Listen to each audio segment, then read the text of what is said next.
bonsoir asalaamaaleykum sama gay j'espère que yéen a ngi si jàmm man nit maa ngi si jàmm dal leen ak jàmm seen Like Mobile votre chaîne de technologie tey day ñëw pour présenter leen quelques astuces yoo xam ne ma ngi si biir WhatsApp CB avant ñu commencer vidéo bi nag ñu ngi leen demande bu fekkee ne bii mooy première fois bi nga doog a dugg si suñu chaîne Like Mobile nga bës si bouton abonné bi daal di aimer vidéo bi partager ko activer cloche de notification bi loolu dina la yombal vidéo boo xam ne dugal nañ ko rek yow di nga bokk si ñu koy njëkk a gis te dinañ jàppale si liggéey bu baax tey day ñëw pour présenter leen quelques astuces yoo xam ne mu ngi si biir WhatsApp CB te ñu bari yaakaar naa xam ñu ko léegi naka lay def mooy dañuy dem directement suñu WhatsApp CB pour présenter leen astuces yooyu léegi bu duggee suñu WhatsApp CB léegi ñu tijji suñu WhatsApp CB léegi bu tijjee ko léegi première fois bii def day dem si 3 points yi nekk à droite léegi ñu def GB setting léegi fii la lay dugal bu la neexee mën nga génnaat nga dem si plus bi nga dem si option bi léegi boo cliquer fi mu la yóbboon fee rek moom la leen indiwaat fii c'est la même chose léegi naka ngay def mooy am na boo xoolee am na fu la bindal home screen nga cliquer ko léegi boo cliquer nga dem première option bi nekk si kaw léegi nag boo wàccee suuf am na option bu mu lay defal voilà option bi mu defal la enable Instagram like story léegi bii nii boo ko activé léegi xaar ñu gën wan leen ko. léegi boo génnee léegi statut yi léegi da nga koy mën a am si sa biir WhatsApp statut yi da nga daan dugg statut pour gis statut yi nga xam ne gars yi statut nañ ko mais léegi yow sa fi nga nekk di gis sa contact gi ni léegi mën nga fa trouver léegi sa statut nga xam ne bépp statut boo bëgg a gis rek léegi da ngay ñëw cliquer directement au lieu que ngay dem si logo statut bi pour xool statut bi nga xam ne moom nga bëgg a seetaan léegi ñu jàll si deuxième option bi léegi boo ñëwaatee si 3 points yi nga demaat GB setting nga ñëwaat si home screen nga cliquer ko léegi nga ñëwaat si première option bi léegi première option bi activé nañ ko ba pare léegi nag deuxième option bi bu fekkee ne da nga fekk ñu désactiver ko ça veut dire que maanaam yow groupe yi nga xam ne xam nga WhatsApp CB dañuy ber ma discussion à part groupe bi à part statut à part appel à part voilà léegi bii nii boo ko désactivé léegi groupe bi dootul nekkati maam dootuñu ko bereti mais day nekk fi nga xam ne moom si la contact description bi nekk léegi fi lay nekk léegi bu fekkee ne yow xaañu woon leen ko voilà léegi WhatsApp CB da nga daan gis ne groupe bi da nga daan trouver fii si kaw mais léegi dootoo fi trouver fii nii nga xam ne fi la contact nekk léegi fi ngay trouver sa groupe yi nga xam ne am nga ko si sa WhatsApp CB léegi bu fekkee ne yow da nga ko désactivé woon bu la neexee mën nga ko désactivé pour groupe yi nga xam ne yow day nekk sa discussion bu la neexee mën nga ko activé pour groupe yi nga xam ne yow da nga koy ber à part voilà léegi boo ko bëggee activé waat léegi da ngay ñëwaat si home screen bi léegi nga ñëwaat si première option bi léegi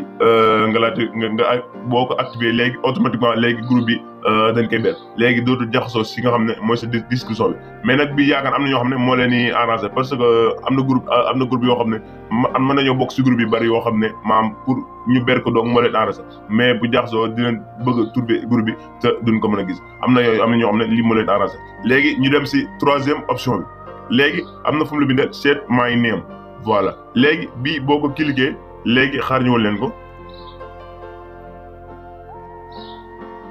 léegi boo cliquer léegi sa tur bi nga xam ne moom nga tijjee WhatsApp bi léegi da nga koy jàkkaaru moom si kaw affiche bi comme si que yow maam ku dugg maam si WhatsApp bi dina xam ne Like Mobile moom WhatsApp bi voilà léegi bu la neexee option boobu mën nga ko activer pour heure boo duggee sa WhatsApp rek yow tur bi nga xam ne moom nga tijjee WhatsApp moom da la koy officiel si kaw léegi ñu dem si beneen quatrième option bi léegi boo duggaatee si page bi léegi da ngay dem fu mu la bindee start screen nga cliquer ko léegi boo cliquer nga dem action léegi boo demee action léegi option yi da la fay directel léegi option bii si kaw boo ko activé léegi yow ki nga xam ne maanaam da nga yor WhatsApp am léegi yow boo duggee si contact am maanaam boo xasee dugg si biir pour envoyer ko message yow dootoo gisati profil am léegi ñu génn won leen ko comme exemple ñu bëgg envoyer mon ami bi Like Mobile léegi automatiquement bu ñu duggee profil am dootuñu ko gisati comme si que maanaam kii déwut profil léegi bu ñu génnaatee dañuy doog a trouver profil am mais saa bu ñu duggee si WhatsApp am rek profil am dootuñu ko gisati voilà léegi ñu dem si beneen option bi léegi nga ñëwaat si 3 points yi nga ñëwaat CB setting léegi nga ñëwaat ña ngi si start screen ba tey génn nañ si am screen bi léegi ñu ñëwaat action léegi première option bi mooy boo ko activé léegi ki nga xam ne dafa dugg si sa WhatsApp dootu gisati maam léegi deuxième option bi boo ko activé léegi yow bu fekkee ne da nga dugg si WhatsApp ki nga xam ne da nga ko bëgg a envoyer message turam dootoo gisati voilà léegi ñu génn wan leen léegi bu ñu duggaatee si WhatsApp bi léegi bu njëkk ba profil moom lañ dut gis léegi nag bii tur bi lañ dut gis bu ñu duggee comme tur bi maanaam kii dafa maanaam bind ñu si tur maanaam léegi profil am léegi la ñuy gis ak message yi nga xam ne ñu ngi koy envoyé mais tur bi bu ñu duggee si WhatsApp dooruñu ko gisati voilà léegi ñu continuer ba tey demaat si 3 points yi demaat CB setting léegi ñëwaat si start screen ñu dem si action léegi mu des dernière option bi voilà léegi dernière option bi léegi yow boo ko activé léegi bii nii appel yi nga xam ne moom nga daan gis si kaw baar bi maanaam appel ak appel vidéo yi nga xam ne mën nga appel nit léegi boo duggee si WhatsApp bi doo ko gisee yaakaar naa bii dina leen arranger pour ñi nga xam ne dañuy dugg si benn WhatsApp di ko def appel léegi boo duggee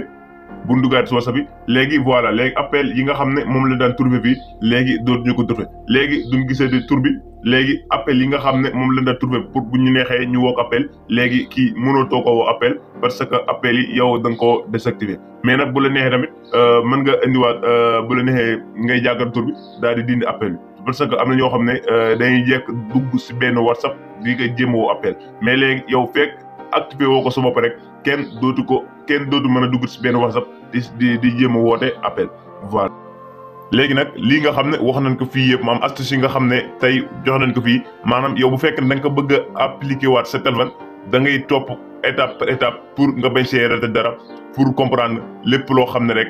maanaam wax nañ ko si étape bu nekk voilà sama gars yi léegi loolu ma doon vidéo bi ñu leen joxaat dig daje si beneen vidéo à la prochaine.